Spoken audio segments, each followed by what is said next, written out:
Bonjour, je m'appelle Pamela, je suis orthophoniste impliquée au SAPA. Dans la vignette précédente, on a parlé qu'il était important de créer des moments de communication qui vont être significatifs pour la personne aphasique et pour ses proches, évidemment. Par contre, ces moments-là de communication, parfois, ils sont devenus plutôt rares parce que le quotidien se déroule un peu dans la routine sans qu'au final, il y ait beaucoup de conversations. Donc, les proches peuvent avoir l'impression qu'ils ont besoin de faire des choses pour intéresser la personne aphasique à la communication. Un premier truc, c'est de trouver des sujets de conversation qui vont être intéressants à discuter ensemble. Ça peut sembler une évidence là, comme ça, mais c'est pas nécessairement spontané. Puis des fois, il faut y penser un peu. Pour les trouver, ces sujets-là, souvent, il faut sortir des sujets du quotidien. Aussi, on peut penser à avoir quelque chose de visuel parce que ça va nous aider à avoir un thème commun pour la discussion. Et puis, ce sera plus facile pour la personne aphasique de pointer des choses et de dire des mots qui vont être en lien avec ce thème-là. Et ce sera plus facile pour vous aussi de comprendre ces mots-là parce qu'ils vont être en lien justement avec le thème.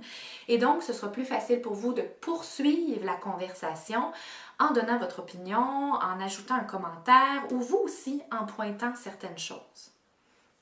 Donc, vous pouvez penser à discuter d'événements importants de vos vies à l'aide d'albums photos ou si vos photos sont plutôt sur l'ordinateur, alors vous pouvez en sélectionner plusieurs et faire finalement un diaporama, évidemment en choisissant une vitesse pas trop vite là, pour que la photo reste assez longtemps pour qu'on puisse la commenter.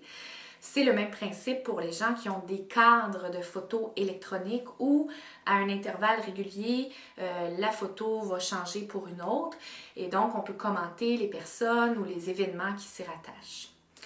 On peut penser aussi à des livres souvent en grand format avec beaucoup d'images, beaucoup de photographies qui vont être en lien avec un champ d'intérêt peut-être que vous partagez avec la personne aphasique ou que la personne aphasique a. Il y en a sur toutes sortes de thèmes, la nourriture, la culture de certains pays, la musique, l'art, la photographie. On peut en trouver sur des événements historiques aussi. Donc, la bibliothèque, c'est certainement votre meilleur allié là, pour ce type de ressources. On peut aussi partir d'un champ d'intérêt et simplement naviguer sur Internet et de commenter les photos, les sites qu'on va trouver qui sont en lien avec ce champ d'intérêt-là. Il y a des personnes aphasiques qui sont très habiles avec la tablette électronique ou l'ordinateur ou d'autres qui vont se débrouiller avec votre aide. Si vous êtes des gens qui suivez l'actualité, on peut penser à un journal, que ce soit en format papier ou en format électronique, parce qu'on va pouvoir se servir des grands titres un peu à la manière de mots-clés pour commenter les nouvelles, l'actualité. On va pouvoir aussi se servir des photos pour pointer. C'est le même principe pour des revues qui vont couvrir vraiment un champ d'intérêt peut-être un peu plus particulier, là, comme Québec Science, Historia, l'actualité, peu importe. Vous pouvez peut-être penser à essayer de trouver quelque chose en lien aussi avec vos professions.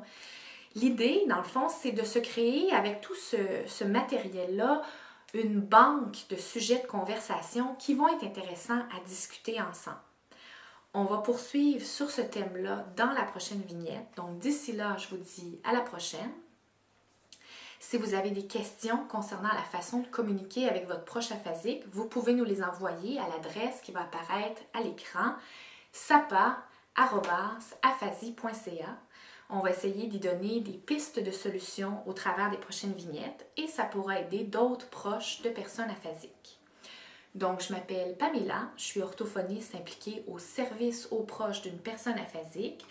C'est un projet financé par l'organisme Appui Montréal et mené par l'Association québécoise des personnes aphasiques en collaboration avec Claire Croteau, chercheur en aphasie à l'Université de Montréal et au Centre de recherche interdisciplinaire en réadaptation du Montréal métropolitain.